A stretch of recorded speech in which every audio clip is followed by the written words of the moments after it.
It is Top 5 Tuesday here on Main Street Sports Today, presented by the Tennessee Orthopedic Alliance of Columbia. I'm Maurice Patton. That's Wade Neely. We'll be here with you for the next couple of hours from the Lee Company Studios here in Columbia, talking about local, regional, and national sports. It's going to be a lot of fun. Trust me, it is. In the next hour, called Chip to confirm his Tuesday appearance. Chip says, I'll be on a bus at 3 o'clock. I guess they're headed to their ball game. They've got Jacksonville State tomorrow. No private driver for Chip. Shocking. I'm floored by that development. He has joined us on bus before, but, I figured for football he would, make something happen. Well, I think, between here and Jacksonville, Wi-Fi is probably a little iffy, and so this might be a better safe than sorry. What is it? There's a phrase that I'm thinking of here, but I can't pull it up. But anyway, in lieu of Chip Walters' typical Tuesday appearance, we will be joined by Mike Patton talking a little Tennessee State football, and plenty of reason to talk Tennessee State football right now. So again, Mike Patton will be with us at the top of the hour. In the next segment, we'll be joined by John Glennon of the Nashville Post talking little Tennessee Titans. They are still trying out tackles. Revolving door over there. Literally. Man, it seems on the practice field and on the game field. Golly, it's tough. And they've come a little bit of ways, but they still got a long ways to go. Right tackle, and a big issue.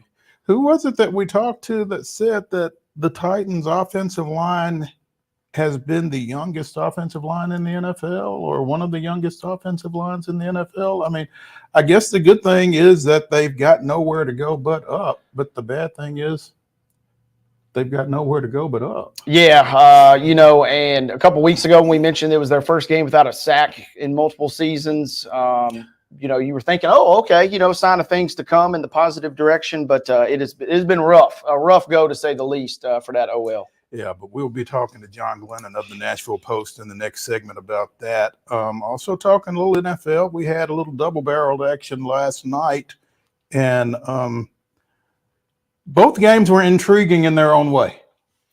Yes, that is the best way to put it. Kind of like what you said on the show yesterday. One is going to be more aesthetically pleasing than the other. Although Ravens-Bucks game, there was a lot of sad. I'm not sure how aesthetically pleasing or how aesthetically pleased Tampa Bay was with that one. Man, sometimes a loss feels like more than a loss, and that was one that, is going to look back, and we'll see if that defines their season, because man, that could be a real bad one right there for them. Adding injury to insult. Yes. Again, we will be talking to Mike Patton in the second hour. We'll also kind of jump into the grab bag in the second hour. Hoops is here. The NBA regular season opens tonight with a couple of matchups, and one of which rings will be presented. So we'll talk a little bit more about that. There's some WNBA news, even though their season concluded on Sunday night. We've got some college football notes to touch on. And again, it is Top 5 Tuesday. Wade and I will bring you our Top 5 crowd moments. I'll let you guess where we got that idea. We'll clear it up for you in the final segment, though. But yeah, Top 5 crowd moments will be the discussion in the final segment of the show. So again, looking forward to this Top 5 Tuesday. Let's go ahead and get into it with yesterday's results and today's schedule on the rundown. This is the Rundown. Kick off the rundown with results from Monday Night Football, and the schedule will be lengthy tonight, but the rundown is brief. NFL action from last night. The Ravens, wild game, but they do win it 41-31 versus Tampa Bay as Derrick Henry gets going in the second half, and the Ravens run roughshod on the Bucs. More on them later. As Mo mentioned, second game, not for the faint of heart. A game that really should have been played on Thursday, but Arizona boots a field goal late. I mean, with no time remaining, and they walk it off versus the Chargers. 17-15 was that final. Those were your two Monday Night Football scores, and those were the only scores in our area. High school volleyball action today. These are all state tournament matchups. We had Valor Collegiate and Crockett County play at 9:30. Also, Blackman and Nolensville played at 9:30. I'm assuming those are done. 12 o'clock starts for Soddy Daisy and Creekwood, as well as East Robertson and Summertown. At least one of those is done. At 5 o'clock, we will have Brentwood and Collierville, and Chattanooga School of the Arts and Sciences, CSAS, for the uninitiated, will be facing Loretto at 5 o'clock. You got any scores over there? Yeah, let's go to the scoreboard real quick. I do know that East Robertson defeated Summertown 3-1. Our good buddy David Wilson was on the scene tossing us updates there. Creekwood defeated Soddy Daisy 3-0. Other scores coming in today. We also have Nolensville, a 3-0 winner versus Blackman, and Houston was a 3-0 winner versus Farragut as state tournament play rolls on. And you got a Valor Collegiate Crockett County score? Valor Collegiate with a shutout. They win at 3-1 versus Crockett County, 3-0, versus Crockett County. So a lot of sweeps in this opening round as we kind of get ready to move into the afternoon, the evening slate, and then get ready. Some of these teams will be going home tomorrow. Absolutely. National Hockey League action at Bridgestone Arena. This is a 7:45 puck drop as the Bruins take on the host Nashville Predators. The hosts looking for their first win in 6 outings tonight. You can see it on FanDuel Sports South, not Valley Sports South. We'll be talking more about that later in the show as well. At any rate, that is your rundown.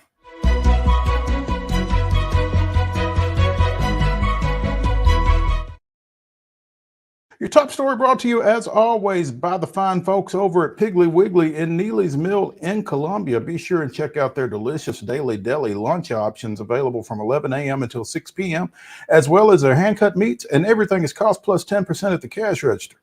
Piggly Wiggly, Neely's Mill, Columbia, bringing you our top story.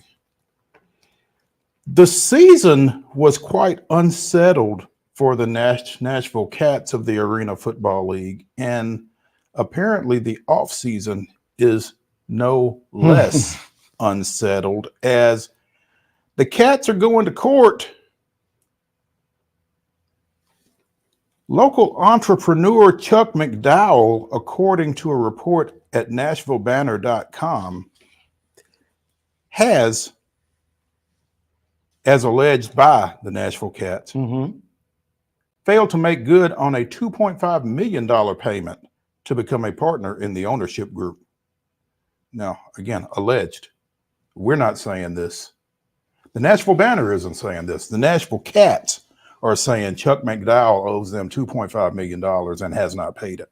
And so they are taking him to court for that. Again, a rough season for the Cats, a rough season for the Arena Football League. The Cats did advance to the league semifinals before bowing out, but man, it was a rough road to get there. Last March, or March of 2024, according to the complaint filed in Davidson County Chancery Court last week, McDowell agreed to buy in as the largest individual stakeholder of the team, but has since refused to make his payments in, quote, an attempt to gain leverage in buyout negotiations. How's somebody going to buy you out if you ain't bought in? Yeah. Yeah.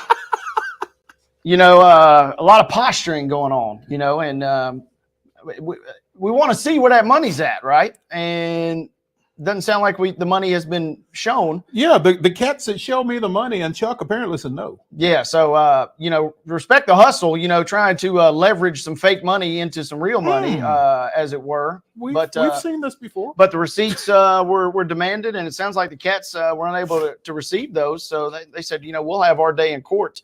And, yeah, this is kind of ugly situation for what was already been, a shaky franchise and shaky league to date. McDowell Ventures LLC agreed to pay Nashville Arena Sports (NAS) $1 million on September 15, 2024, and the remaining payments in 25 and 26, according to the complaint. McDowell Ventures LLC failed to pay NAS $1 million. Excuse me, extra set of zeros there. Failed to pay Nashville Arena Sports $1 million on September 24. To date, McDowell Ventures LLC has still not paid NAS the amount due under the promissory note. Filed with the complaint was an exhibit of a promissory note that shows McDowell agreed to pay $2.5 million over 2 years. A month after the September 15th due date, a first payment has still not been made. McDowell Ventures and Mr. McDowell deny any and all wrongdoing and will be vigorously defending this meritless complaint and pursuing claims against the plaintiff and any other culpable parties, McDowell Ventures said in a statement to the Banner. I don't understand. Either you paid it or you didn't.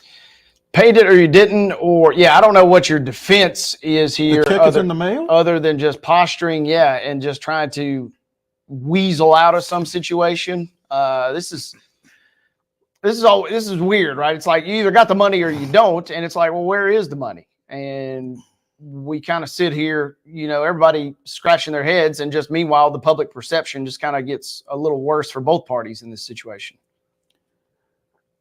Meanwhile, the Arena Football League has become Arena Football 1. And the 2025 Arena Football 1 season will take place, but they don't know when. League CEO Jeff Kurz said last month that the league would expand to 12 teams, which they started with 8 last year, I think. Yeah, I think so. Finished with less.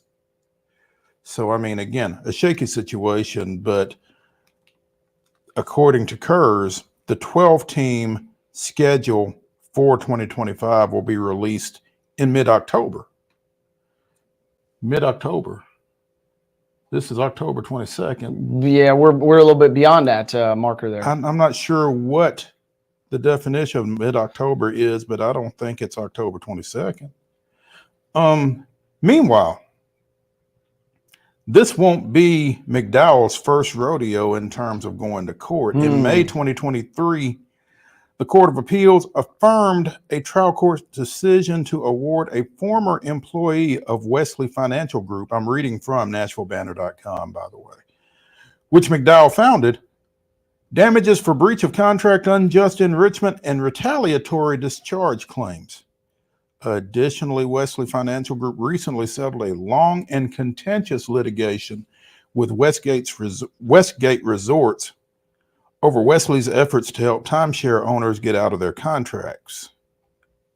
Wesley dismissed its case earlier this month, which alleged antitrust violations. So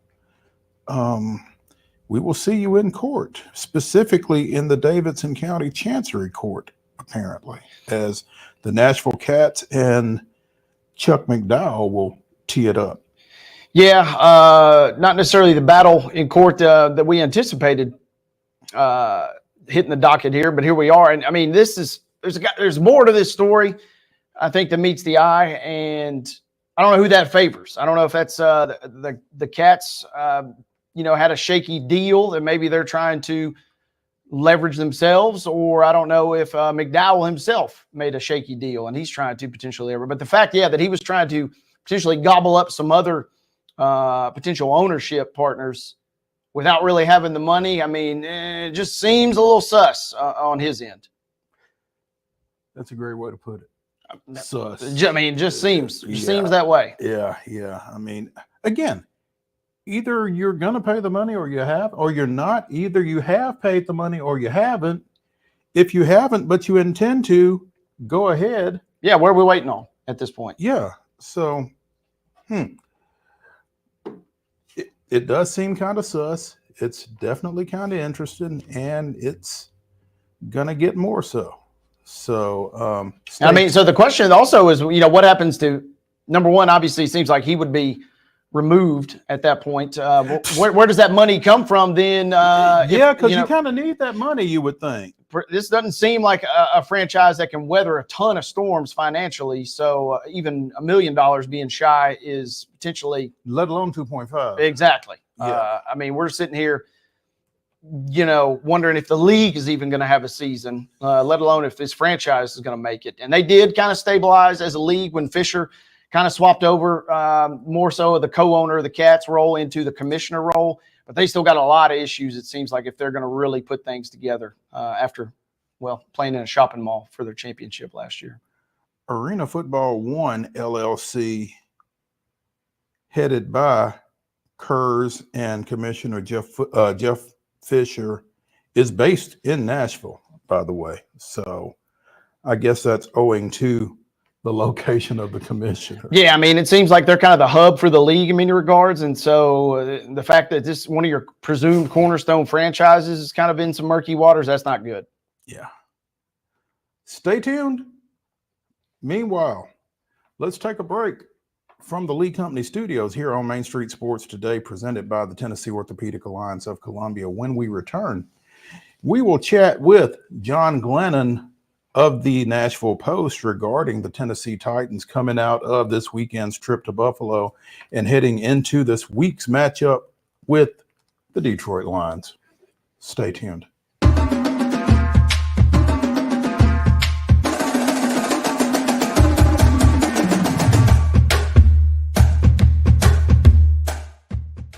Whether you're an athlete or a weekend warrior, when it comes to your performance, don't settle for anything less than excellence.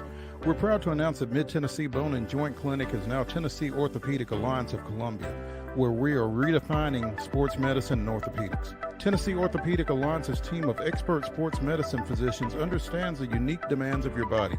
TOA Columbia specializes in personalized orthopedic care, offering state-of-the-art treatments for everything from sports injuries to joint replacements.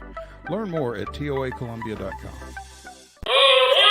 Step into the Lionel retail store at Opry Mills, Nashville, and you'll be captivated by all the magic of the 123-year history of Lionel trains.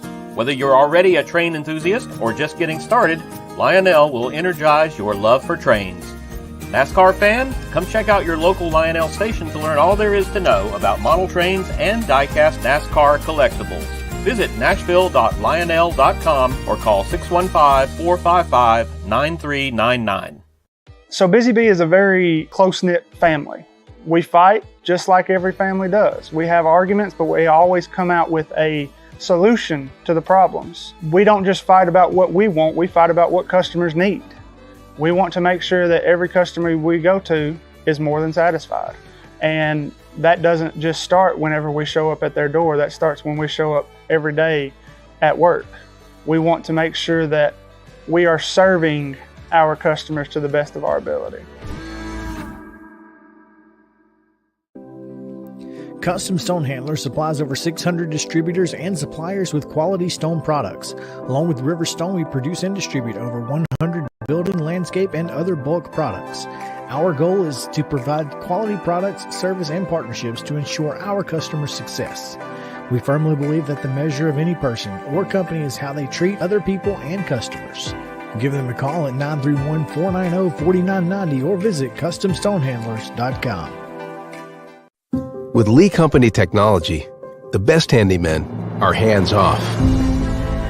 Lee Company techs have been using visual findings and other smart technology tools for years to add transparency and virtually take customers along. You see what we see, whether we're in a crawl space or on a roof. With Lee Company, technology helps us help you, no matter what's happening in the world or at your house. He shoots, and he scores!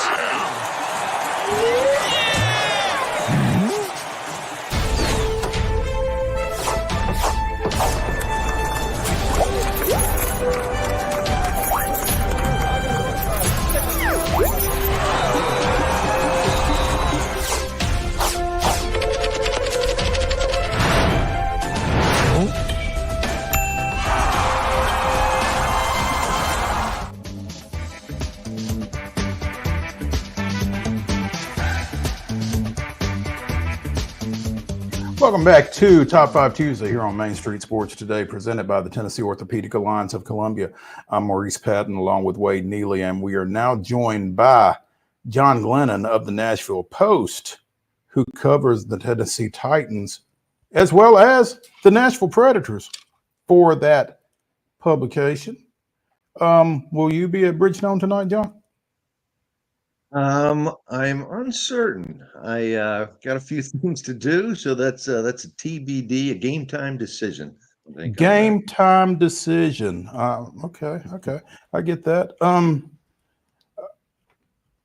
You got to be careful though, because you might miss the first win.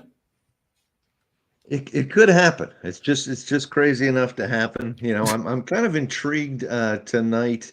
They did the Preds did go ahead and call up an interesting prospect, first round pick from a few years ago, a guy named Zachary LaRue. And he's intriguing because I suspect he'll make a quick impression. Plays with a real edge, gets under the skin of opponents. A very sandpaper sort of style. So, I think if the Preds are looking for someone to bring a little energy, stir things up a little bit, he'll be a nice addition. And as you said, perhaps after 5 straight losses to start the season, maybe they will go ahead and win one game here. There we go. Nice. Speaking of winning a game, the Titans did not this past weekend. Put themselves in pretty good position early on to do so at Buffalo, but could not quite maintain the momentum or hold off Buffalo. I mean, for the first time this season, the defense kind of looked a little sus, as Wade would say. The kids love sus, don't they? Yeah. So do I. I think it's kind of cool, but it's solid. Yeah. But yeah, I agree. They did look a little sus. It was quite an opening 30 minutes, for the Titans. They got out to that 10-0 lead. I thought Mason Rudolph looked sharp. He looked efficient. I think he was 11 for 15 for 155 yards and a TD in the first half. And all of a sudden you're thinking, hey, we're going to have a quarterback controversy in our hands when Will Levis is healthy, because Mason Rudolph has just put together 2 pretty impressive quarters. mm-hmm. Everything went south in the second half, unfortunately for the Titans. Offensively, I thought they got themselves in a lot of bad third down situations. They're on 5 of their 8 third down attempts in the second half. They were facing 3rd and 8 or longer. Not such a good thing. Running game all of a sudden stalled, so that was not a good compliment to the passing game. And all of a sudden there was all sorts of pressure on the passing game. But yeah, I think the biggest surprise was the Titans defense that was ranked number 1 coming into the game. In fact, actually still is overall ranked number 1. But really took it on the chin from Josh Allen and company there in the second half. And I think there was a little bit of an idea that the cornerbacks, that they were without L'Jarius Sneed, without Chidobe Awuzie, the other outside starter, and you had Jarvis Brownlee in there. You had Darrell Baker, and those guys got a little bit exposed at times. And there are other times I thought the Bills, set up their the Titans coverage to be exposed. One play that came to mind was the Amari Cooper touchdown that wound up being safety Quandre Diggs, trying to cover Amari Cooper from the slot. Was not a good matchup. Cooper caught a pretty easy touchdown pass, and the Bills just grabbed momentum as soon as that failed fourth down attempt, ill-fated fourth down attempt for the Titans early in the third quarter, and they just never let that momentum go. Yeah, John, and I'm curious, you and I talked last week about this. Game plan wise, it certainly seemed like Rudolph, you're not going to go out and try and throw. You're not going to actively try and throw 40 passes, but he does end up throwing that many once the game kind of gets away from him. And I'm just curious, after such promise in the running game, the last couple of weeks, kind of where did that momentum go? And is that something that can return? or do we chalk that up to one game? I'm curious just what to make of the running game situation, which is huge right now for them. Yeah, I think it's been, pretty solid for the most part. I want to say in 4 of the 6 games now, they're up over 130 yards or so. And again, in the first half, we saw things go pretty well there. But the fact that the Titans haven't really developed a deep passing game, which I think everyone figured that Calvin Ridley would kind of bring to the table, which has not been the case so far.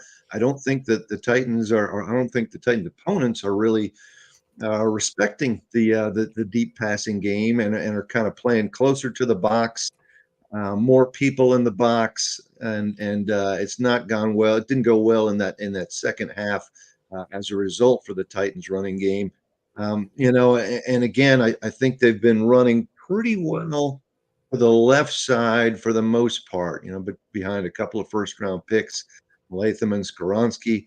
But the right side has been an issue, as we know, in both the run game and especially right tackle and pass protection as well. But I still think, and it's a little bit strange to say, that this Titans team still kind of hangs its hat offensively on the running game. And we certainly didn't think that would be the case coming into this season. We thought the Titans would be going in the opposite direction from the Derrick Henry years and Mike Vrabel, et cetera. We figured Brian Callahan comes in, new pass receivers, new offensive line. Okay, we're going to see them throw the ball, with regularity and with production. Not so much, and I think as a result, that they are back to being a running team, and if they don't run the ball well, it does not set them up well for the pass right now. Is some of that, that ideology, I guess, shift, if you will, kind of back into the run? Is that just an issue with we just can't flat out pass block well enough to get the deep ball going? And Callahan's now adjusting to what he has. I'm curious, kind of your thoughts on that. Yeah, I think that's absolutely one of the factors. They have been able to run block fairly well. Pass blocking has continually been a challenge. To their credit, the 2 games before this one, the Titans only allowed up 1 sack. But I think part of that, against Miami, they were running the ball very well. Didn't really need to pass much in that game. And then in the Indy game, we saw them, a lot of quick passes, get out pretty quick. So from that there were huge improvements in the pass protection game. I think it's still a situation where when the Titans have to be in a drop back situation, need longer yardage, they really have trouble protecting the passer, and as a result are leaning more on that running game. And it's become such a priority, and teams are recognizing it, and just not really fearing the Titans deep passing game. And yeah, you touched on another point as well. If you're going to get some of those long shots down the field, you need a split second more.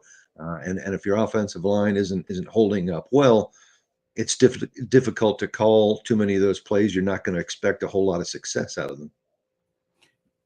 John Glennon of the Nashville Post joining us here on Main Street Sports today. And John, to kind of wrap up everything that you've said about the offense, particularly in the second half of the Sunday loss at Buffalo, I saw something somewhere.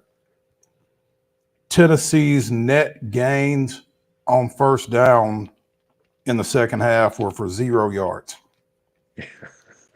I mean, when you're starting 2nd and 10, somebody said that you would have been just as well by just spiking the ball on first down each first down play in the second half.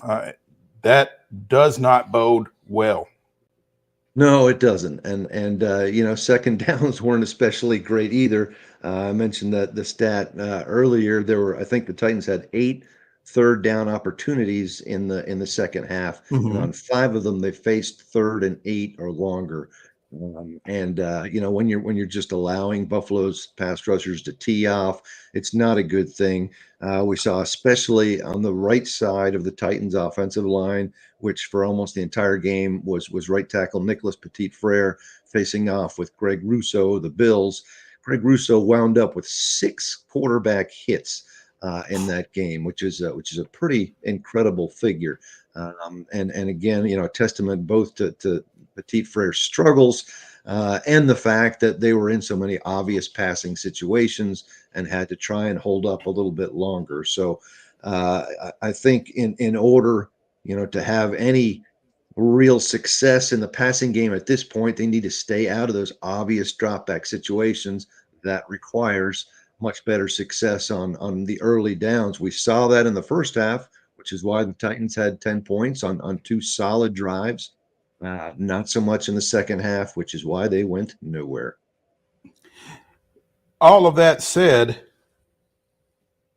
how troubling is it that this deep into the season, you're still bringing in offensive tackles for trials? Yodny Kajust, and I don't know if I'm either of those anywhere close to accurately, but a guy who did not play at all in 2023, was not active with an NFL team in 2023, came in today for a tryout, according to John Glennon of the Nashville Post. Yeah, absolutely. I guess this falls under the category of leave no stone unturned in looking for a solution to the right tackle issue. Thus far, we've already seen this season, guys going from inactive to starting a couple different times. Jalen Duncan actually started this week and only was in for a series before he got hurt, but he'd been inactive. Leroy Watson had been inactive. He got his first start. Things obviously did not go well because he went right back to inactive. And in between, we've got kind of the troublingly consistently poor play of Nicholas Petit Frere, a third-round draft pick, who's got some of the worst numbers in the league at right tackle in terms of pass pro this year. So, Brian Callahan has mentioned John Ojukwu, who got a lot of first-team reps actually during the offseason when Petit Frere was out of action. He is a potential option, and as you mentioned, Yodny Kajust. He was on the back in the day. I want to say 2019. I think he was the third-round pick of the Patriots. Played in maybe, I want to say 5 games. I don't have the number in front of me. And then he was on the practice squad of the Giants all last year. Eventually went to IR, I think, in training camp this year, and then he got his release. So I guess credit to the Titans for poring over all possible options, but certainly very troubling that they are at this point. And perhaps. Certainly, you have to wonder, with the coaching staff, and I know it's more difficult to get an idea of offensive line play and training camp, and for that matter, in the preseason too. Right. But did they not have a solid idea that they had such a gaping deficiency at right tackle? Should something have been done before this year in order to shore up that position? And here's the thing, John. I mean, if there was anybody on the street that could help you, they wouldn't be on the street, would they? Yeah, that's exactly it.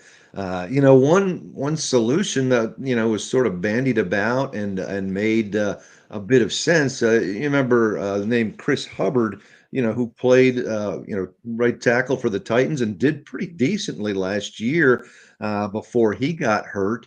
Well, he was on the 49ers practice squad for a while this year, and it certainly seemed as if, hey, why not pluck Chris Hubbard from the 49ers practice squad, add him to the roster? Certainly, what he showed last year for the Titans seemed to be better than what anybody was giving the team this year. I believe he is no longer an option. I believe that he has since signed. He has been signed by another team off the 49ers practice squad. So yeah, really right now you're either looking at somebody off the street or you're looking at somebody on another team's practice squad. And again, same question that you asked about players on the street. There's a reason that most of these guys are on somebody's practice squad instead of not being on their 53. So tough to find a lot of solutions, not a target-rich environment at this point.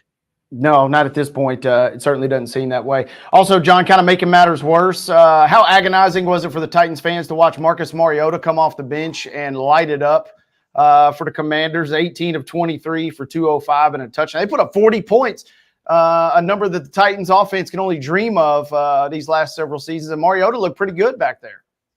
He really did. I think I want to say in terms of expected points above average, I think he was the top quarterback in the league over games last weekend. So good for Marcus. I like to see him have success. He certainly had a very up and down career ever since leaving the Titans, and really towards the end with the Titans as well, obviously.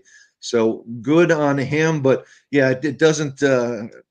Titans fans, I'm sure there's all sorts of mixed reactions when they see guys like Marcus have a good game, or obviously if anybody was watching Monday Night Football last night and Derrick Henry ran for about another 500 yards, it seemed like in a single game, and is looking like he's going to have, if he's not hurt and he keeps this pace up, he's going to have his best season ever with the Ravens, as opposed even more so than the 2,000-yard season he had with the Titans. So Titans fans are probably in a difficult predicament.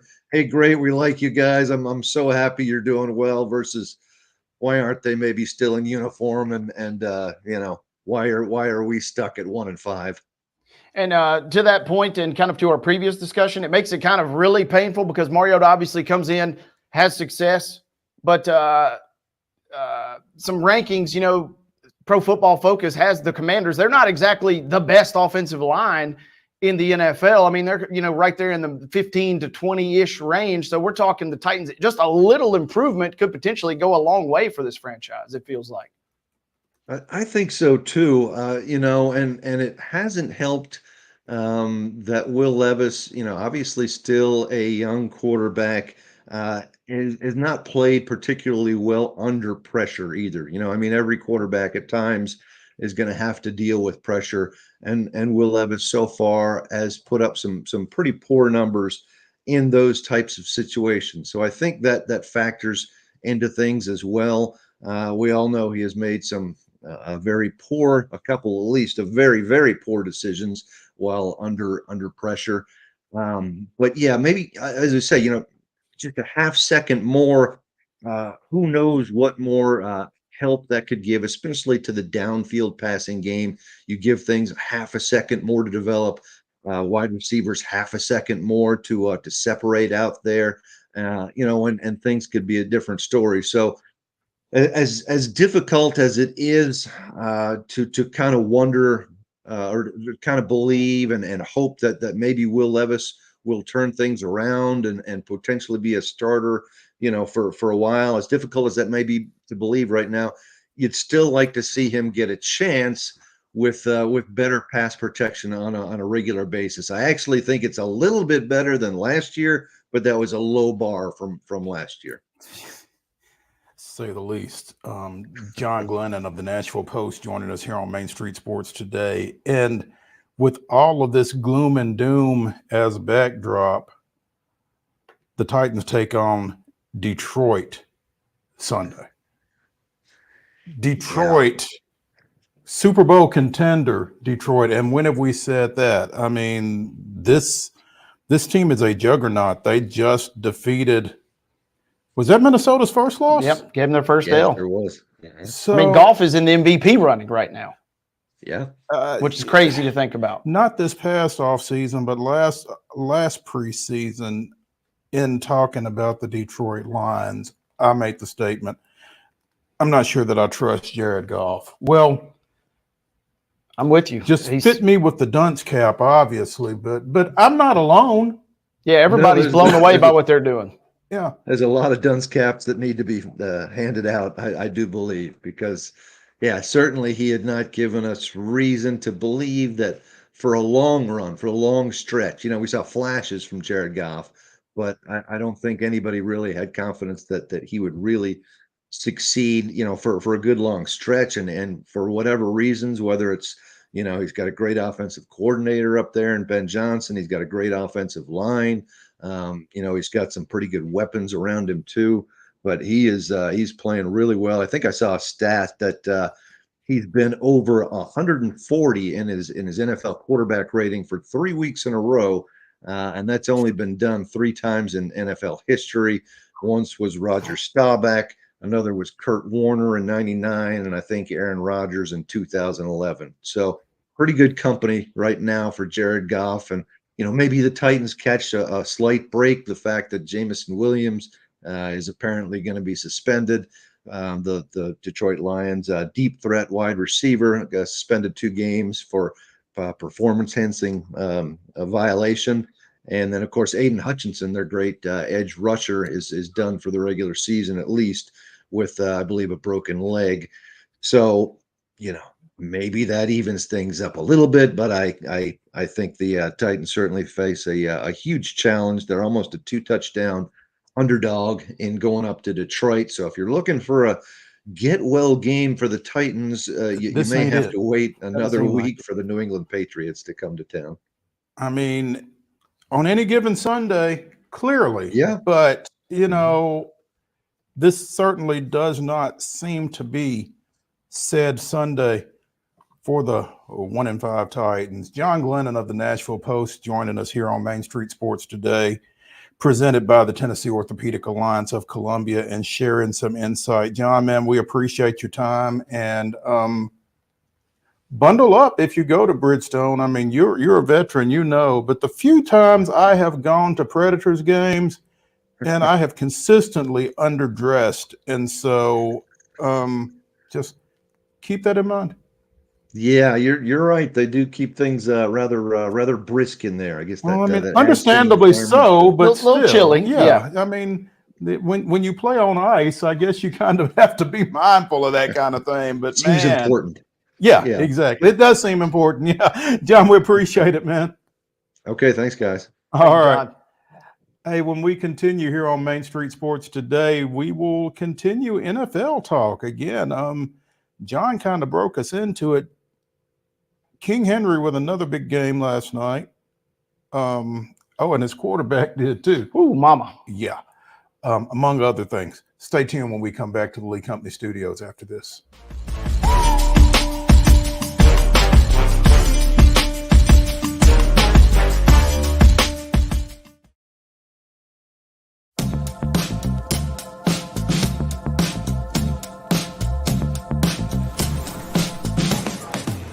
Do you want to be a bad man? Yeah, you do. Do you want to taste sweet salvation underneath the summer moon? Do you need another hand now? Yes, you do. Go see Miss Josie down on Columbus Avenue. All right, Columbus Avenue. At Delta Dental of Tennessee, we know our success begins and ends with providing superior quality service, and that includes serving those who need it most. This year, we're celebrating 25 years of giving back to the community we call home. Delta Dental, along with our Smile 180 Foundation, supports Tennessee's dental colleges and oral health education, children's hospitals, free and reduced cost dental clinics, and other like-minded charities. Here's to the next 25 plus years of ensuring healthy smiles. So Busy Bee is a very close-knit family. We fight just like every family does. We have arguments, but we always come out with a solution to the problems. We don't just fight about what we want, we fight about what customers need. We want to make sure that every customer we go to is more than satisfied. And that doesn't just start whenever we show up at their door, that starts when we show up every day at work. We want to make sure that we are serving our customers to the best of our ability.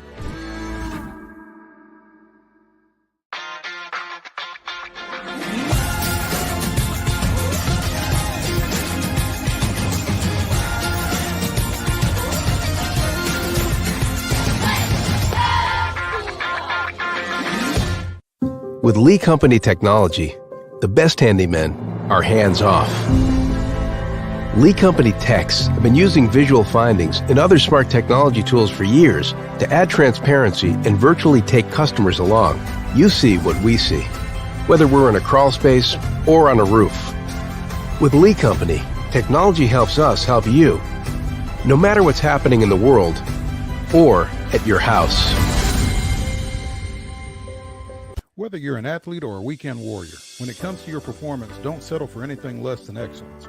We're proud to announce that Mid-Tennessee Bone and Joint Clinic is now Tennessee Orthopedic Alliance of Columbia, where we are redefining sports medicine and orthopedics. Tennessee Orthopedic Alliance's team of expert sports medicine physicians understands the unique demands of your body. TOA Columbia specializes in personalized orthopedic care, offering state-of-the-art treatments for everything from sports injuries to joint replacements. Learn more at toacolumbia.com.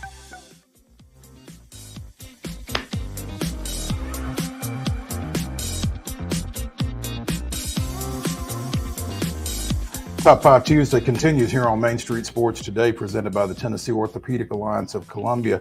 That's Wade Neely. I'm Maurice Patton. In the final segment of today's show, we will bring you our top 5, or maybe bottom 5. Yeah. Crowd moments. Again, if you are wondering what inspired today's topic, we'll tell you about it in the final segment as well. But yeah, crowd moments will be our top 5 Tuesday topic at the end of the show. Stick around for that. Monday Night Football. Again, we got a double dose last night, and one dose was a little tougher, as John Glennon mentioned in the last segment. One dose was probably a little tougher for Tennessee Titans fans to take than the other. Derrick Henry, 169 rushing yards on 15 carries. I think he ran for a touchdown and caught a touchdown pass as well. One of 5 touchdown passes for Lamar Jackson in the 41-31 win over Baltimore. So I'm sorry, over Tampa Bay. The Ravens are rolling. And I think it has to be a little bit easier for Tennessee Titans fans to take Derrick Henry's success, knowing that he would not be coming close to this if he was in the two-tone blue. Yeah, and I'm going to protect their identity, but I had a season ticket holder that texted me last night, said, I can't believe I'm rooting for the Ravens tonight. And I was like, hey, I support the Titans, but when this signing went down, I said, that is a great fit for the Ravens. That is a great fit for Henry. The Titans were not in a position to financially really keep him. They kind of did him a solid by letting him test the waters in his own right. And to your point, yeah, there's no way even the King would be able to produce the numbers. He was largely bottled up, though, in the first half, and it was wild. They kept showing him on the sidelines, and that's a mean-looking dude. And they kept showing him, and he's got this look on his face like, where are my carries? Where are my carries? And it kind of became a thing, and then, boom, he pops free on the 81-yard. I mean, he had over nearly half of his yards on the one carry. That's just how explosive he still is. And didn't rush for a touchdown, but he did get that great catch later in the game to finally get in the end zone.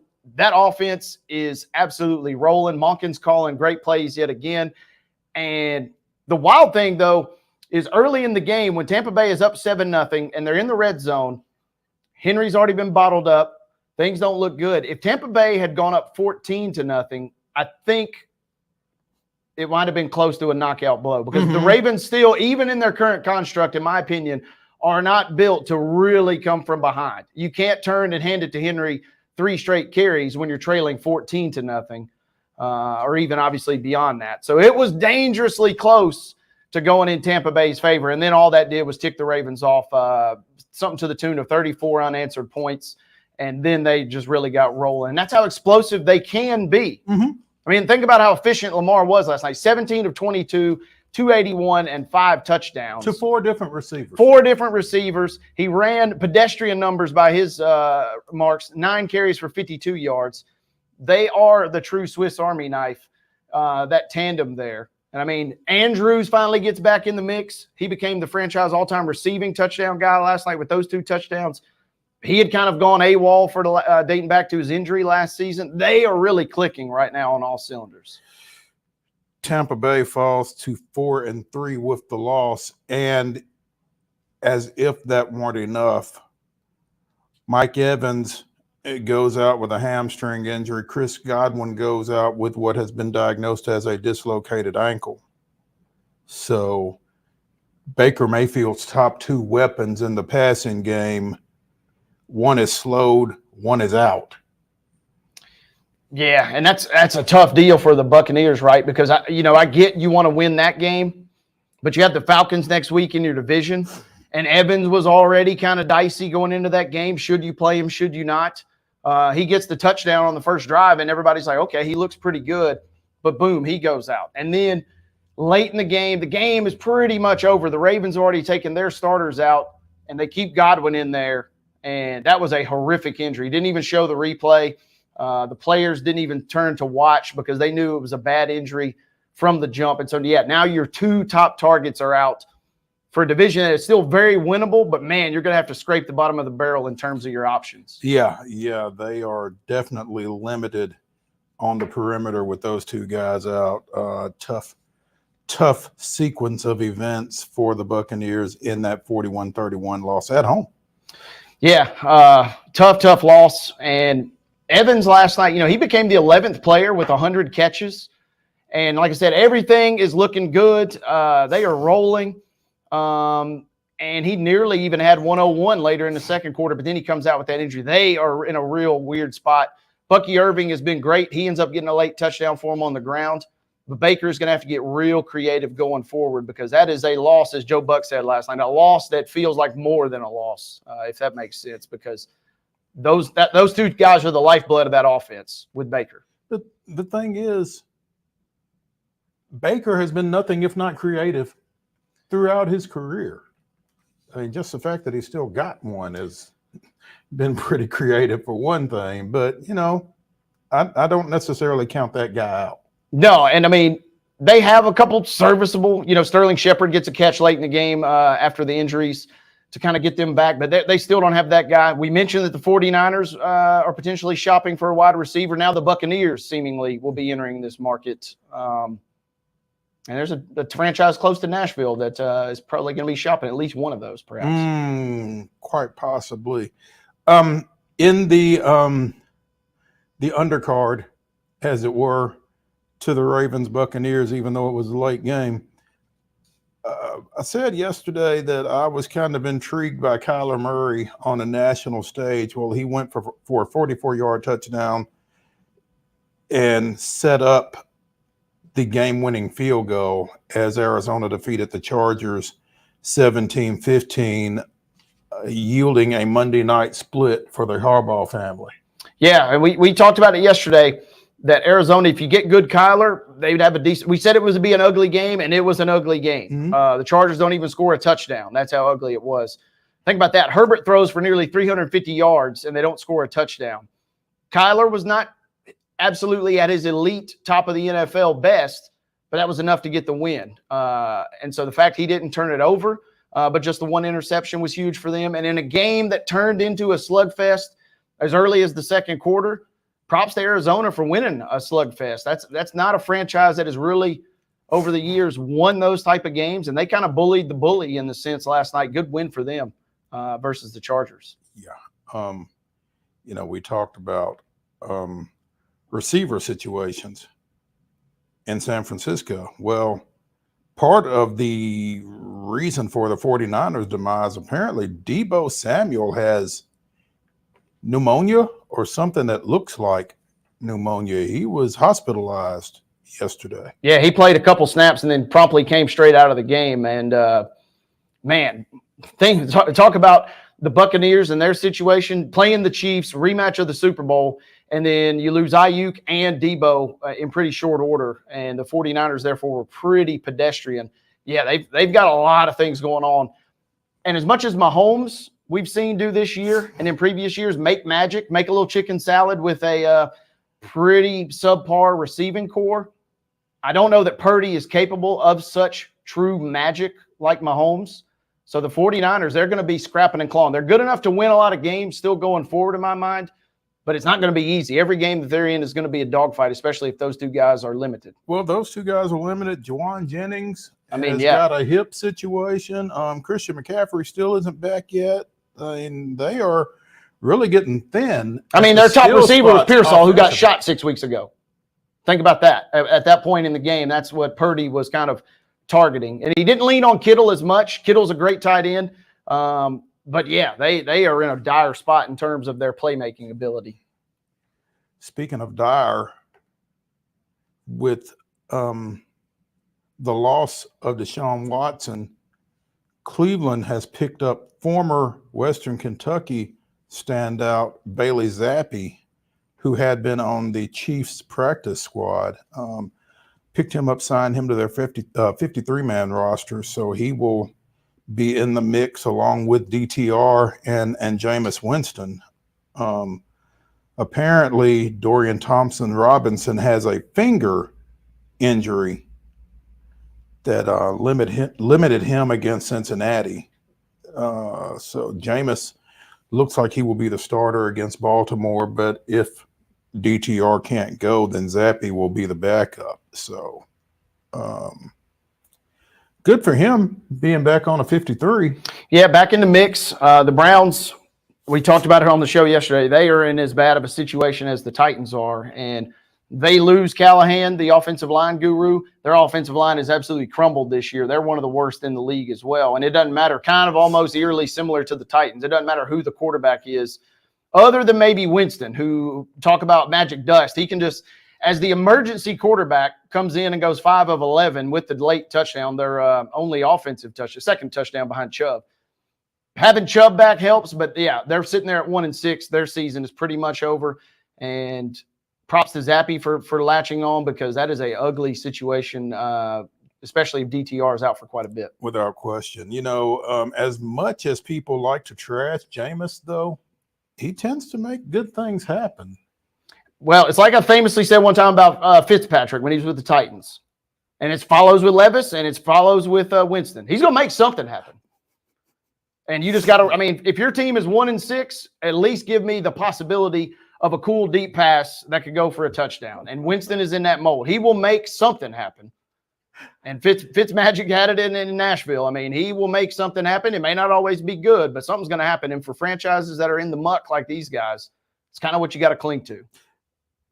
When I was at MTSU, the late Bruce Stewart was the men's basketball coach. We had a guy named James Johnson as point guard. Now, this is in the early/mid 80s, Magic Johnson. Bruce would call James Johnson Tragic Johnson because he was going to kill somebody. Maybe it's the other team. Maybe it's us. But to your point about Jameis, he's going to do something, and it's going to be worth watching. Yeah. Could throw for 300, could throw 4 interceptions. I mean, that's just kind of what you got. And when you're 1-6, at least you got a hope of 4 touchdowns. It's going to be exciting either way. Yeah, 100%. I'll take it. High risk, high reward. Jacksonville wins in London, 32-16. Doug Peterson gets to come back stateside. Yep.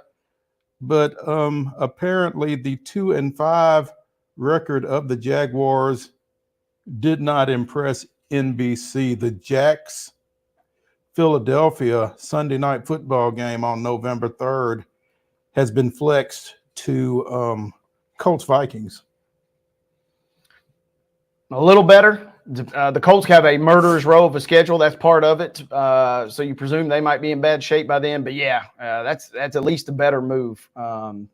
And it's unfortunate because obviously that Jaguars-Eagles game kind of has that Doug Peterson connection storyline and everything, and they would have loved that, but not at 2-5. Maybe, and maybe said, we're not willing to risk him still being the coach by the time we get around to that game. He did survive London, but there's no guarantees after that. Yeah, no. Meanwhile, again, New England falling 32-16 in that ball game, after which first-year coach Gerard Mayo refers to his defense as soft. Later said they're not soft, they're playing soft, but former coach Bill Belichick decides to weigh in and say they're not soft. And at that point, to me, it doesn't become a question of whether they are or they're not. The question becomes, why is he undermining the new coach? Well, because he's getting paid to do so. And there you go. Is the short answer. But yes, to your point, it's like, what do you stand to gain from that other than, it's not as if Mayo is threatening his legacy just yet with this record, this start they've gotten off to. But, and listening to a couple different podcasts this week. They're talking about the Patriots, and Belichick would never have said this or never done this. I guarantee you he has said that, whether he publicly, I'm almost willing to bet some of the Brady Super Bowl led teams at some point were challenged by Belichick. And, so Mayo, I'm willing to chalk it up kind of like Callahan the first couple of weeks. Said a few things, and maybe I perhaps shouldn't have said it, or I said it a way that I didn't necessarily mean. That's part of becoming a head coach, right? And so it is a tough situation for them. And if you're looking for cheap tickets, them and the Titans next week should be a real dandy in Nashville. Oof. Hour number 1 of Top 5 Tuesday here on Main Street Sports Today, presented by the Tennessee Orthopedic Alliance of Columbia, is in the books. When we come back for hour number 2 to the Lee Company Studios, we'll be joined by Mike Patton talking a little TS. You. Stay tuned.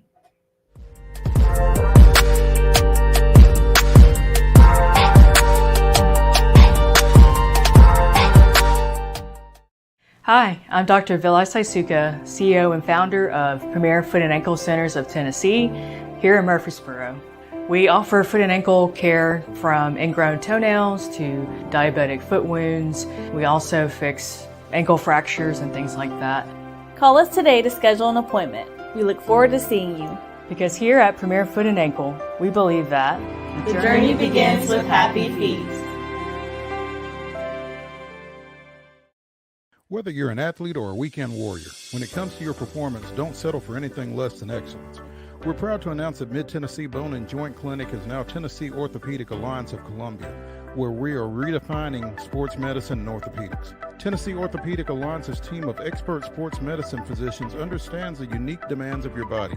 TOA Columbia specializes in personalized orthopedic care, offering state-of-the-art treatments for everything from sports injuries to joint replacements. Learn more at toacolumbia.com. With Lee Company technology, the best handymen are hands-off. Lee Company techs have been using visual findings and other smart technology tools for years to add transparency and virtually take customers along. You see what we see, whether we're in a crawl space or on a roof. With Lee Company, technology helps us help you, no matter what's happening in the world or at your house. Jones & Lang Sporting Goods here in Columbia has been outfitting teams, officials, and anybody else from T-ball to college for 50 plus years. Be sure and check them out at 931-388-8060 or online at jonesandlang.com. Jones & Lang Sporting Goods, the look of a winner. Zion Christian Academy, zioneagles.org or 931-388-5731. You can schedule your appointment. Go tour their campus. It is beautiful over there, and you're definitely going to want to see it. Again, it's zioneagles.org. Give them a call, 931-388-5731, and schedule your tour today. So, you want to be a part of the Busy Bee team, huh? Well, how do you see yourself fitting into the organization? Oh, I get it. You want to be a weather bee.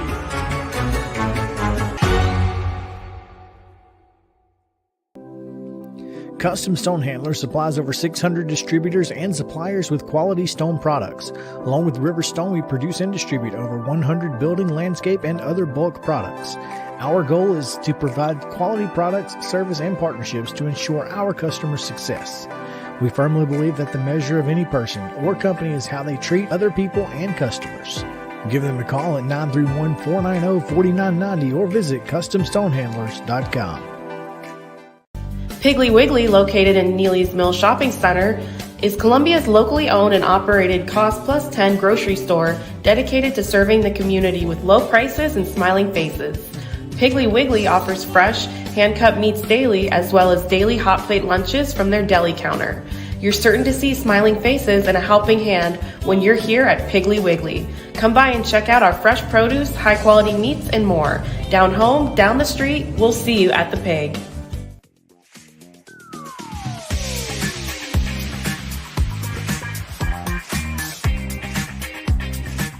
Top 5 Tuesday continues here on Main Street Sports Today, presented by the Tennessee Orthopedic Alliance of Columbia. I'm Maurice Patton, along with Wade Neely, coming to you from the Lee Company Studios here in Columbia as we continue to progress here in the studio. We're moving right along, both on the show and in the studio. And it's always good to be up here, and we're kind of getting that comfy feeling a little bit, a little cozy.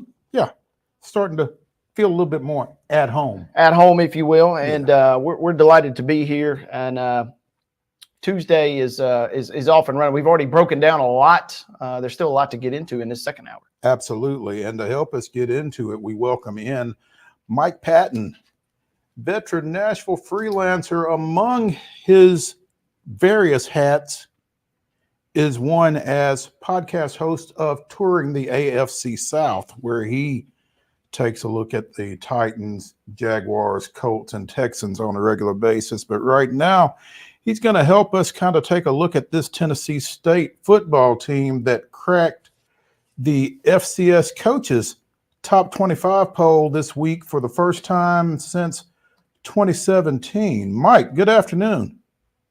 Good afternoon, fellas. Thank you for having me. No, thank you for joining us, man. Hey, again, TSU with a 27-14 win up at Howard this weekend, spoiling the Bison's homecoming festivities, gets into the Stats Perform FCS coaches poll at number 25 this week.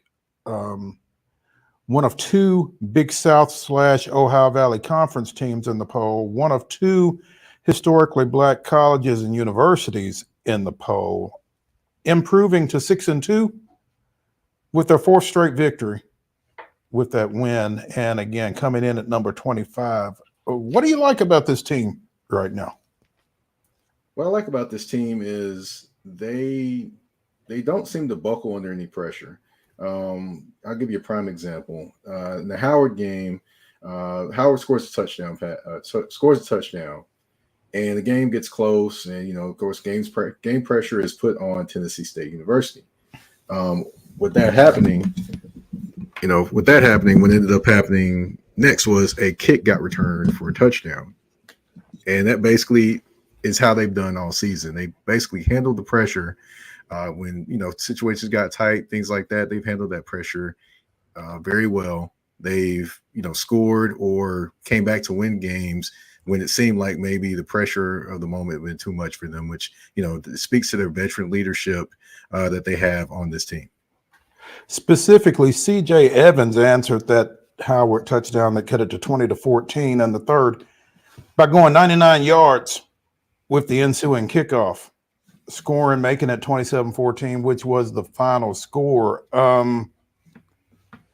For that, CJ is the current Big South / OVC Special Teams Player of the Week. The redshirt senior is. So average 50 yards on 3 kickoff returns, added 21 punt returns yards, 20 rushing, 19 receiving. Speaking of Swiss Army knives. Ooh. So he slept well on the flight back from DC, I dare say. Evans, one of 2 conference honorees this week. Freshman Sanders Ellis was the co-freshman of the week, had 7 total tackles, 5 solos, 1.5 for loss, and a half sack. So big performance for the 6'2", 225-pound linebacker for the Tigers in that win as well. Again, TSU has matched its 6 wins from last year and has itself, firmly in the mix for a Big South / OVC championship as we speak right now. They're 3-1 in the conference behind 4-0 Southeast Missouri State. So got to be pleased with the job that Coach George is doing over there right now. Definitely. I mean, it's definitely got to give credit to all of these players, different players coming in from different places. I mean, C.J. Evans was at, I believe, Austin Peay last year, and he's now with Tennessee State. And they could use him. Jaden McGill was actually with, I think he was in junior college. I mean, you have all these different players. Jalal Dean, he actually played for Tennessee Tech last year as one of their starting wide receivers. So they've brought in all these different players, and they've been able to meld all these players together around the people that have been there for a while, like Draylon Ellis, like Karate Brinson as well. And then also you have the young freshman, Sanders Ellis, who is stepping right in and doing his thing at linebacker and doing it quite well, I might add. Yeah, it's almost, I guess, at this point, Mike, the lay of the land. I mean, you've got to. We had Penny Collins on last week, and we talked about the way he has had to kind of rebuild the TSU men's basketball roster. This is just, I guess it's business as usual at this point with the transfer portal being what it is. You've got to be able to meld guys together in a short period of time because that's what you're going to have. That's right. That's right. And the difference is, I would say, between basketball and football, though. Basketball, of course, you can flip over your entire roster. You know, you basically going to flip over your entire roster from time to time at, you know, depending on where you are and what level you're at. With football, the best thing to do is you have your players there, and then you also have bringing your transfer portal guys to kind of accentuate what you have on your team, which I think this year is probably the perfect mixture of Eddie George being able to have some players stick around and stay, and then accentuate them with either freshmen or some transfer portal guys. Yeah, Mike, and that's kind of what exactly what I wanted to ask you is this this record a function of this being a special group that has kind of came together, or do you sense finally in his fourth year that Eddie George has kind of turned the corner in your mind as far as coaching and building that program there? I'm curious, or is it either in your mind?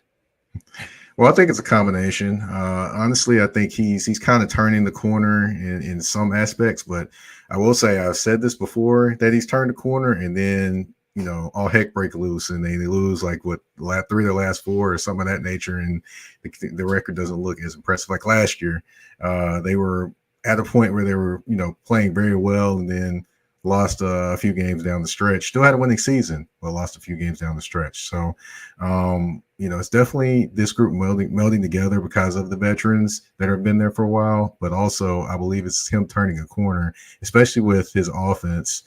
Even though they haven't necessarily run the ball consistently this year, they have ran the ball when they needed to.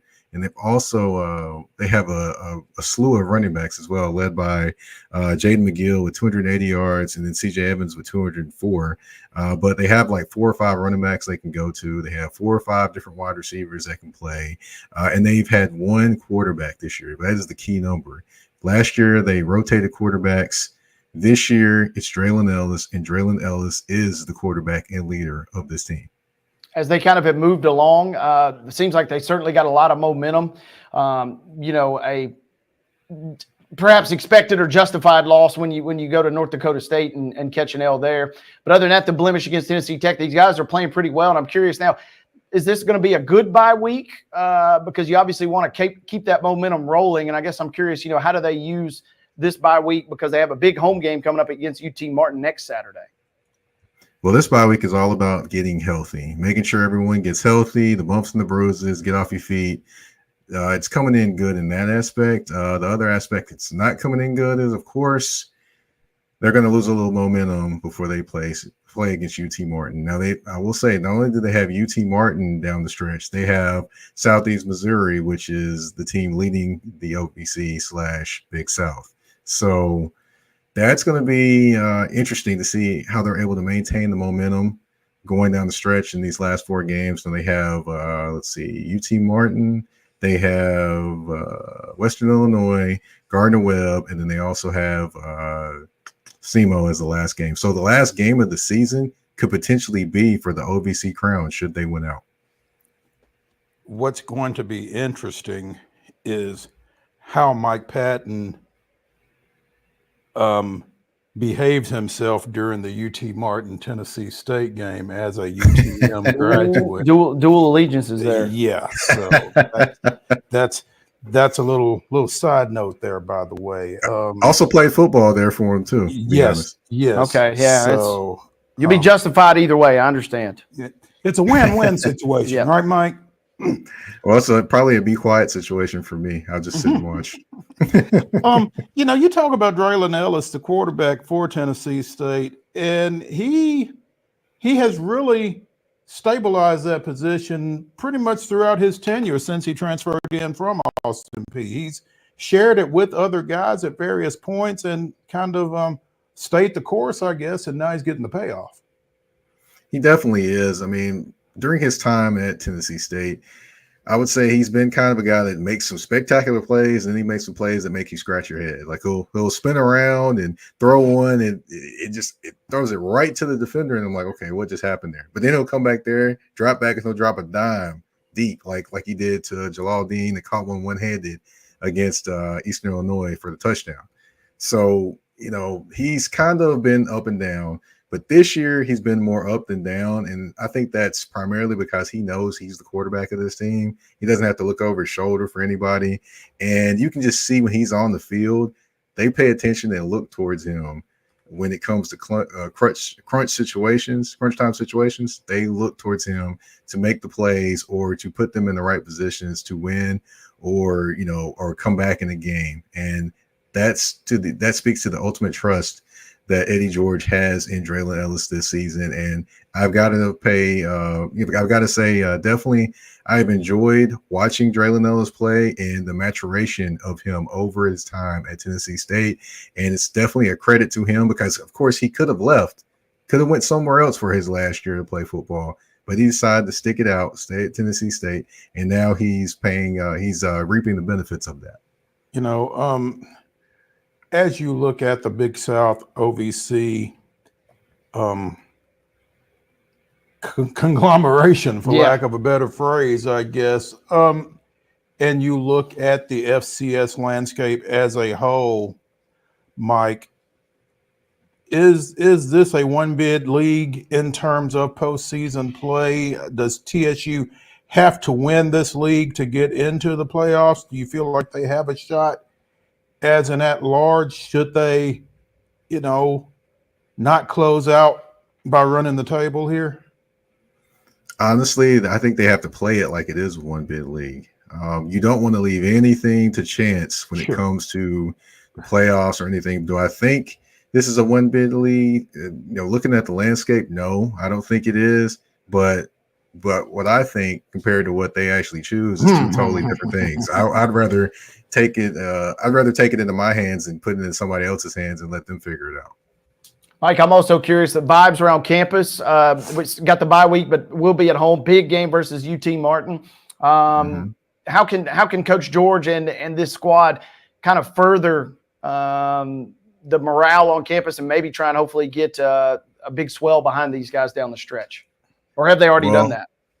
Well, I will say this. They need to take the energy that was in Howard and move it to Nissan, because there was a ton of Tennessee State alums that were actually at the Howard University homecoming, which is their 100th homecoming, by the way.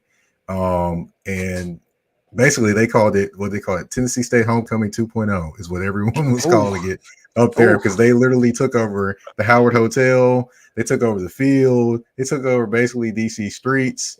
Yes. So I'm wondering how they're going to be able to get that energy down to Nissan Stadium. But, I think some of that energy comes. Yes. Just keep winning. Keep winning, and that energy will come. I still remember when I was a freshman at Tennessee Martin and I played against Tennessee State, and that whole lower bowl was full. There was not a seat to be missing in there. So I can say I can see that happening, but the only way to for sure make that happen is win. Just keep winning games. If you win, they will come. That said, Mike, and you've been around it, we've been around it long enough, TSU Howard, huge HBCU rivalry matchup there. TSU UT Martin, not so much. When you talk about trying to bring that environment and that momentum back from Howard to Nissan for this game, there are some built-in impediments to that, are there not? Oh, there definitely are. And some of those built-in impediments, unfortunately, come from either TSU alums, TSU students, or Nashville residents, because it seems to me I've actually spoken to people, and it's every excuse in the world why not going to a Tennessee State game, even when they're winning. Oh, they're not playing anybody. Oh, and they lose. Oh, you see, they lost, or something. It's always a different reason, except for you're missing the biggest reason, which is to support these young men that are out there playing and giving their all for Tennessee State University, a university that you love or say you love and that you learned from or that you grew up at. And that's where I think the biggest impediment comes from, is just people doing those type of things. And I know that's probably not the most popular thing to say, but I'm just going to say it because, I mean, I literally hear it and see it all the time. Mike Patton, Nashville freelance journalist. Again, you can hear his podcast touring the AFC South, but he also keeps an eye on Tennessee State. The Tigers next take the field November 2nd at Nissan against Big South / Ohio Valley Conference. I think that should be Ohio Valley Conference / Big South. Yep. Right. Rival UT Martin, 5 o'clock kickoff. Be there. Definitely be there. Yeah. Mike, we appreciate your time, man, and look forward to catching up with you again soon. Thank you. Thank you. All right. Thank you, Mike. When we continue here on Main Street Sports today, we will get into the grab bag in our next segment. In our final segment, it's Top 5 Tuesday. We will get into crowd moments, and we'll tell you why soon. Stay tuned.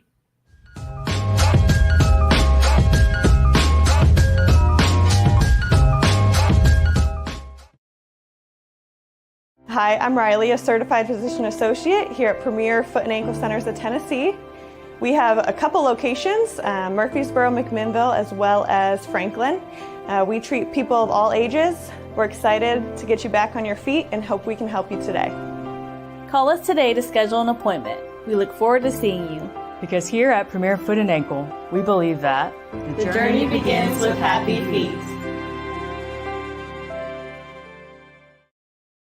He shoots, and he scores!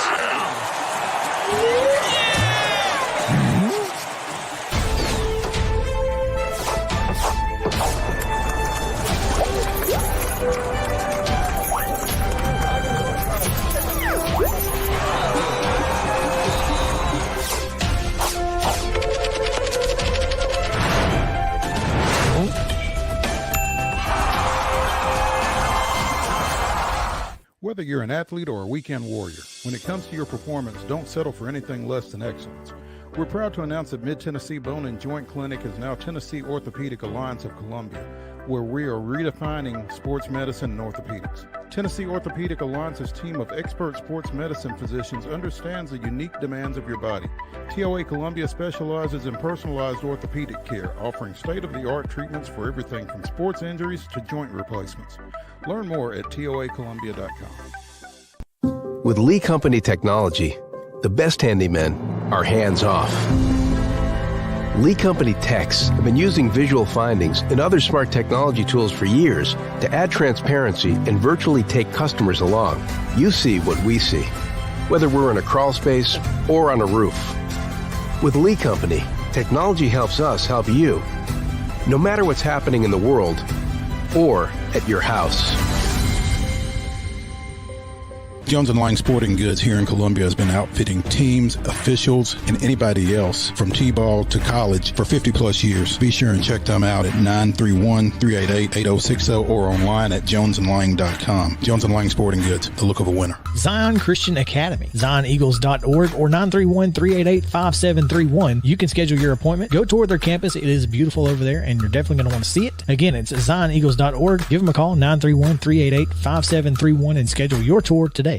Piggly Wiggly, located in Neely's Mill Shopping Center, is Columbia's locally owned and operated Cost Plus 10 grocery store dedicated to serving the community with low prices and smiling faces. Piggly Wiggly offers fresh, hand-cut meats daily, as well as daily hot plate lunches from their deli counter. You're certain to see smiling faces and a helping hand when you're here at Piggly Wiggly. Come by and check out our fresh produce, high-quality meats, and more. Down home, down the street, we'll see you at the Pig.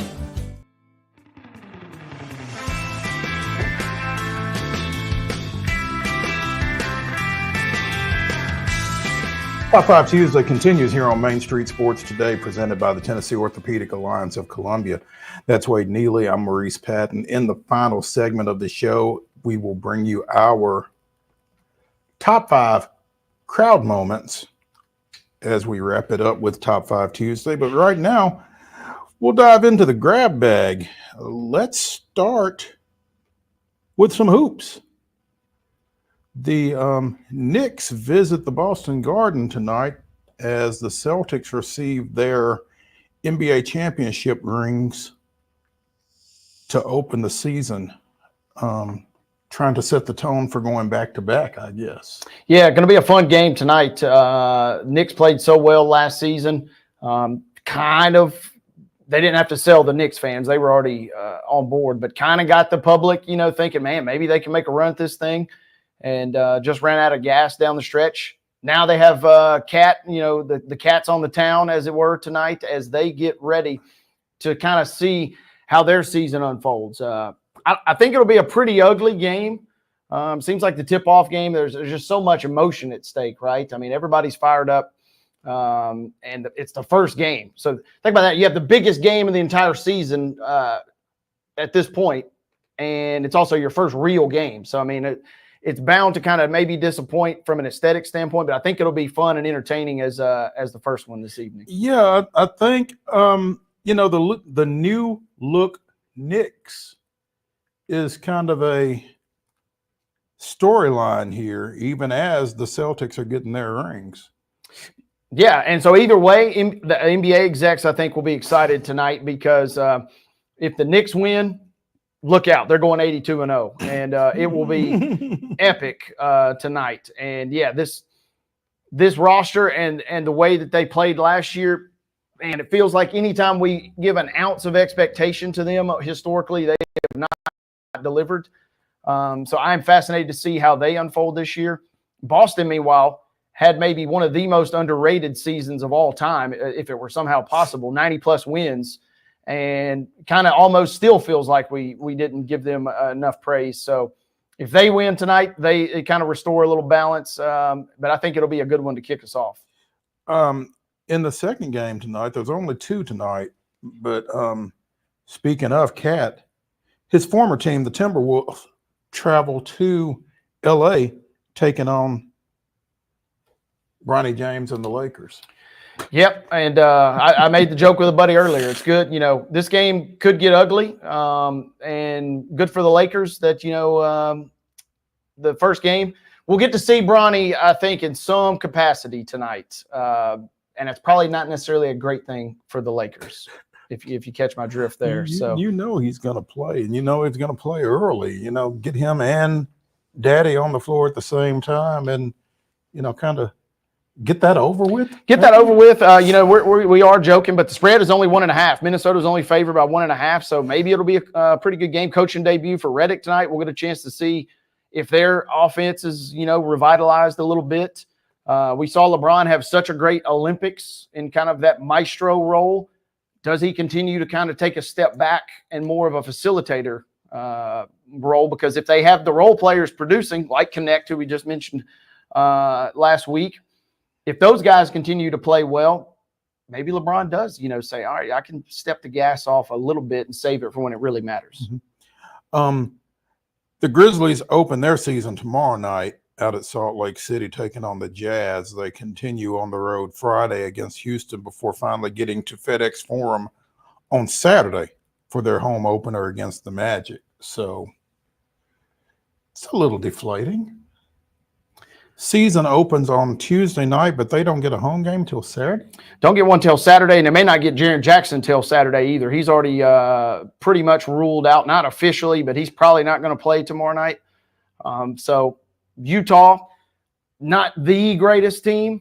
2 years ago, they got off to a really good start in the year they were trying to tank. So it won't be an easy game for Memphis on the road, especially without Jaren Jackson Jr. So, yeah, would be nice to get back in the grindhouse a little earlier, but they'll have to wait for the weekend. Yeah, absolutely. We have talked at length about the Women's National Basketball Association throughout the course of this historic season. And apparently the participants in said historic season heard somebody say, strike while the iron is hot. Mm-hmm. WNBA players opt out of current CBA. The players made the decision to opt out of the last collective bargaining agreement to realign the business and save the league from its own limitations, according to an article on yahoosports.com. This agreement was reached in 2020. Now, it won't impact the 2025 season, but following that, anything goes. I guess, according to this, the current CBA is set to expire in 2027, but this agreement will be in effect for the 2025 season before a potential work stoppage. So, Commissioner Kathy Engelbert, with the historic 2024 WNBA season now in the books, we look forward to working together with the players and the WNBPA on a new CBA that is fair for all and lays the foundation for growth and success for years to come. Engelbert said that yesterday in the aftermath of, again, that exciting 5-game championship series between the Lynx and the champion New York Liberty. Savvy business move, it feels like, for the Players Association here. I mean, everything, this league is white hot right now. Everything is kind of trending in that direction. And so to your point, strike while that iron is hot. Let's see how this plays out. We saw dramatic shifts in terms of just basic player needs and wants in terms of travel this year. Stuff that should have probably already been long addressed, but is finally coming around. And for a league that is finally, getting the shine that perhaps it deserves, this is a chance to maybe make a move here. Hopefully, obviously, nothing does end up happening in terms of a league stoppage. That would be the nightmare scenario, it feels like. That would absolutely kind of be the nuclear option, and that does nothing in terms of, building on the momentum that they've built. And the last thing that you want to do is have a stoppage. They need to, as we talked to Megan L. Hall yesterday, they need to come back in 2025 and really keep this going and continue putting a fantastic product on the floor, and stepping away from the floor doesn't do that. Yeah, I mean, imagine if you're the folks at Disney and Amazon and NBC and you're like, oh, we just paid $200 million for this white hot league. Oh, what do you mean? There are no games. That would be kind of tragic. So they're reported to lose roughly $40 million this season, but you imagine that's going to change to the good in a big way when that deal does kick in 26. We're just hoping that we got players when that rolls around. Absolutely. Prior to game 1 of the finals, Engelbert said this is going to be an opportunity to listen to one another and take this league to the next level for generations to come. I look forward to building the future of the league and sitting down with the players. I suspect that given the transformation of the league that we've been working so hard on, building this long-term economic model, we've already returned to the players through charter, through increasing playoff bonuses a couple of years ago by over 50%. So we'll continue to do that. And when we get to the bargaining table, we'll continue to talk about the issues that are most important to the players. So, sounds encouraging from the league office. We're open to listening and we want to treat them the way they need to be treated. It feels like normally the leagues have a fair amount of capital and leverage in these situations, but it doesn't feel like this league is in that position. It feels like the players have quite a bit of, they're like, hey, we literally just set this league on fire here this year. We want our just pay and our just rewards here. So I'm going to be fascinated to see how it plays out. It sounds like the league recognizes that. Yeah, right. That's, I guess, where I was kind of going. It feels like this league kind of is, a little more amicable to those terms, then perhaps we would see some other, not as much standoffishness in these early statements. Yeah. Speaking of the WNBA, we had Megan on yesterday talking about what could be in the off season, and friend of the show, Willie Ramirez, texted me during the show, and I didn't see it till after, but he said, and I should have had this queued up, I apologize. Ask Megan what she thinks about Kelsey Plum, an unrestricted free agent leaving Vegas to join Natalie at Golden State, since those two have always been close. Plum may be ready to be the face of a franchise. Natalie Nikhazy, former Las Vegas Aces assistant, recently named as the inaugural coach of the expansion Golden State Valkyries. And, maybe Kelsey Plum decides that it's time to get out of Aja Wilson's shadow and take over a program. Yeah. For me, this is going to be an interesting situation because it feels like Kelsey Plum has obviously, she basically is a superstar, but yes, in that shadow of Wilson. And it's a question of her brand per se. Does she want to take that next step? There's a lot to like about staying in Vegas as well. There's a lot to like about staying in Vegas, but Batman and Robin, do you want to be Robin? I mean, and that's the question she's going to have to answer. She was drafted back when they were still the Silver Stars. I mean, that's all she's known thus far. And we've talked on the show about how Vegas kind of, we'll see how this plays out as far as the collective bargaining. They've skirted around the rules a little bit and kind of gotten away with. There's a reason they're a super team and one of only maybe 2 or 3 super teams in the league. The way they've kind of hidden some money, some people speculate. So, does that play in the factor? Every owner is not Mark Davis. Correct. I mean, and every team does not take that just win, baby approach. I ran into him in May and I talked to him and he was more excited about the Aces potentially going back to back to back than it seemed like he was the Raiders in that brief conversation we had. And understandably so, so. Yeah, I guess so.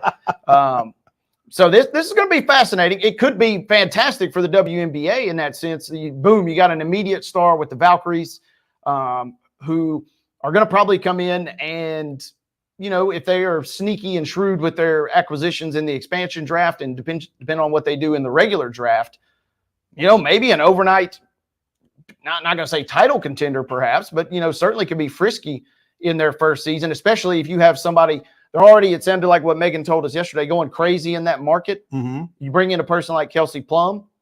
I mean, that just makes it that much easier in terms of your marketability, it seems like. Yeah, will be cool to see if they can pull that off. It'll be something to keep an eye on, how they handle the expansion draft and that kind of thing, who you make available or who you make teams make available for it and that kind of thing. That's going to be intriguing. Continuing to dig into the grab bag. Apparently, Wade, all you have to do to win the Dodd Trophy Coach of the Week honor is beat Alabama. Oh? Because Clark Lee was named the Coach of the Week a couple of weeks ago after the Commodores defeated Alabama, and Josh Heupel is the current honoree following Tennessee's 24-17 victory this past weekend in Knoxville. So I am trying to find the list of winners. Between Lee and Heupel, it was Brian Kelly. So it's and before Lee, it was Mark Stoops. So apparently it's an SEC-oriented award. Sharon Moore did win it the last weekend in September. But, so yeah, that's a feather, another feather in Coach Hype's cap, I guess. Yeah, and talk about perfect timing. After a couple tough games, obviously losing to Arkansas, and not particularly playing their best brand of ball versus Florida, but you get the win. Somehow you stagger to victory in both of those games versus Florida and versus Alabama. Now you get a chance to rest this whole week kick back, enjoy the spoils a little bit, get back to work, and try and get as healthy as possible, because you still got Kentucky out there, which we've had 2 or 3 different guests that have told us Kentucky is their least anticipated game over the course of this season. So it doesn't seem like it'll particularly be easy for Tennessee that night. You do get Mississippi State at home, which is nice. But really, obviously, everybody, at least the fans, are salivating, getting ready for mid-November when they get Georgia on the road. So a chance to kind of kick back and collect your breath here before this big stretch down the end. For the record, your other winners were Brent Key in week 1 after Georgia Tech's win over Florida State. Thomas Hammock of Northern Illinois after their win over Notre Dame. Kansas State's Chris Kleiman won it in week 3. I'm not sure who Kansas State played that week. Hang on. Come on. After the Wildcats defeated number 20 Arizona. Okay. And then, like I said, Sharon Moore, followed by Stoops and Lee. Hang on. So who did we say won 2 weeks ago? Lee won 2 weeks ago. Brian Kelly won last week. LSU. Yeah, because I'm trying to think. Because Lanning with the win, it'd be funny. Hey, you can win the game and by your methods, or you can win Coach of the Week, and maybe that was enough to dissuade the voters for their win versus Ohio State. That gamesmanship that he showed. You can, and obviously we know which one he would prefer. But yeah, that's I'm curious on that. Speaking of awards, we didn't have Chip this week. Obviously, he's on a bus. You could have stopped right by here. You would think. Pull over. Well, I mean, I don't know how you go from Murfreesboro to Jacksonville, though. You might go down 24 and across. So I feel like we caught him going to basketball, and they might have went. I think they had traffic that day and went through like Chattanooga or some area. Yeah. But Blue Raider receiver / returner Omari Kelly was named Conference USA Special Teams Player of the Week following his performance in MTSU's 14-5 win over Kennesaw State. That feels like it was forever ago. It was actually just last Tuesday night. Kelly had 151 all-purpose yards, 77 receiving yards on 6 catches, 74 punt return yards, 61 of which came on a touchdown return in the third quarter that sealed that 14-5 victory that sat at 7-2 forever, felt like. And, first punt return for a touchdown by an MTSU player in 3 years. Jalen Lane had one in September of 2021. He had only attempted 2 punt returns prior to Tuesday night. He had 4 against Kennesaw, again for 74 yards and the 61-yard touchdown. So congratulations to Omari Kelly, and hopefully he can continue his good work against Jacksonville State. Yeah, it's going to be a tough game. We'll talk more about it tomorrow, but Jack State is they're pretty salty. Very sneaky, and them coming down the stretch, you hope obviously MTSU can pull off the win tomorrow, but if they don't, Jack State plays Liberty in 2 weeks, I think, which could be a de facto, elimination game in terms of the conference championship. So, yeah, it would be cool to see MT kind of throw a little spoil in there. It'd be fun to catch up with our boy tomorrow. Absolutely. AP poll, we mentioned it yesterday while we were talking to John Bryce of footballscoop.com. Oregon ascends to number 1, following Texas is lost. Georgia bumps up 3 spots to number 2. I like that. That's well placed. Graphic, and they included the Vanderbilt logo, which was initially, as folks were quick to point out on social media, not included. Oh, really? Yeah, there was a couple. I got a couple Doors fans in my life that were not too happy with that. And then they were mad at me when I pointed out that, when Northern Illinois also cracked the top 25, they did not have a logo. And so he said, now you're comparing us to Northern Illinois? And I was like, well, in this case, yes, because you're both cracking the top 25 for the first time in ages. So they didn't have a – They didn't have it for a while. It was a couple hours probably. The second you clicked on the article, it was not up. But that's That's and screenshots live forever. So that was screenshotted immediately, and screenshots live forever, particularly amongst Vanderbilt fans. Absolutely.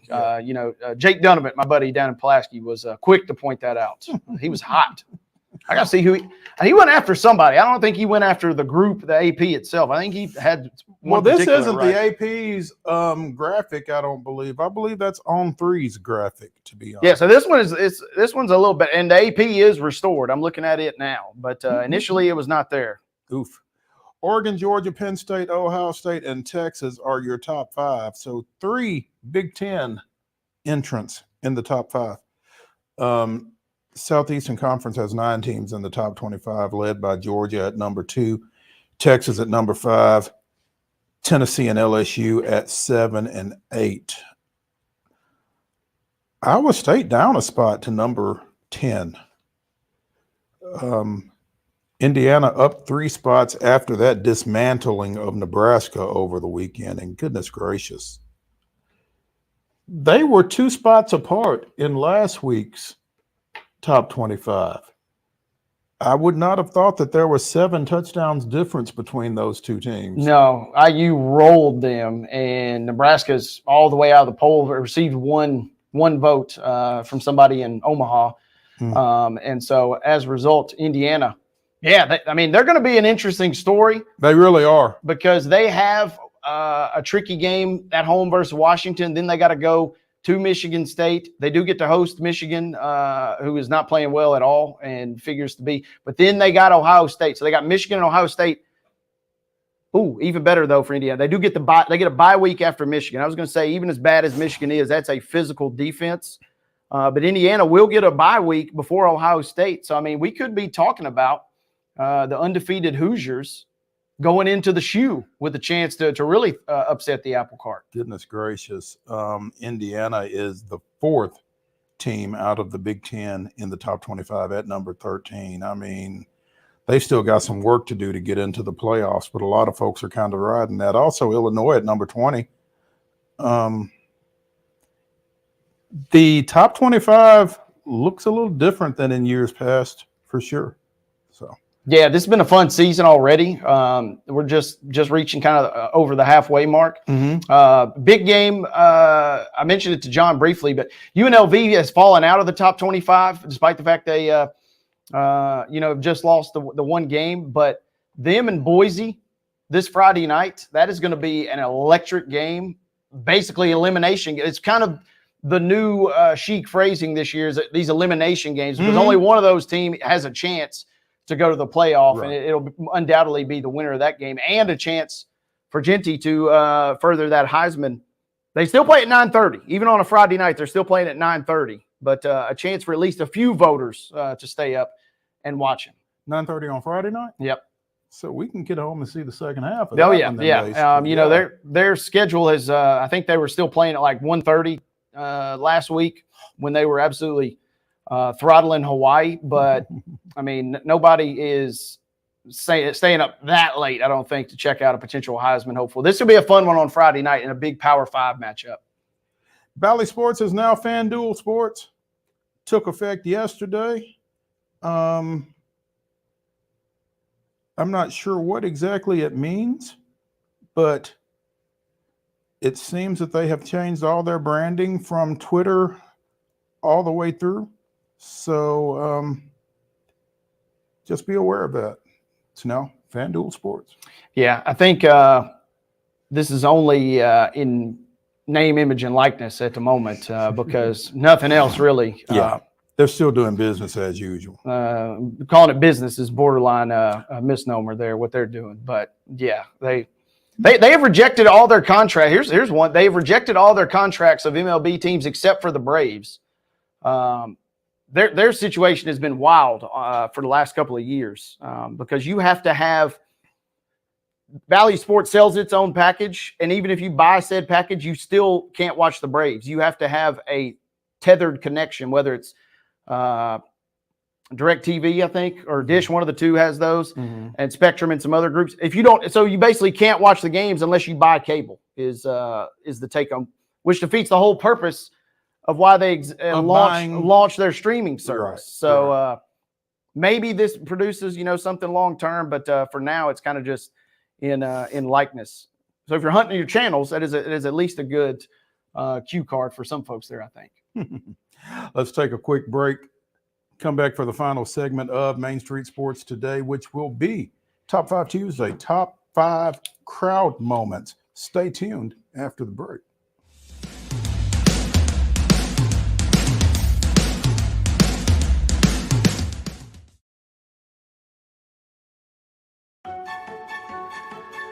So, you want to be a part of the Busy Bee team, huh? Well, how do you see yourself fitting into the organization? Oh, I get it. You want to be a weather bee.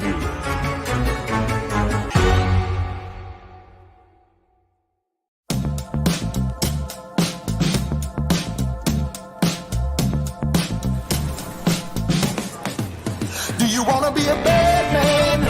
Yes, you do. Do you want to taste sweet salvation underneath the summer moon? Do you need another hand now? Yes, you do. Go see Miss Josie down on Columbus Avenue. All right, Columbus Avenue.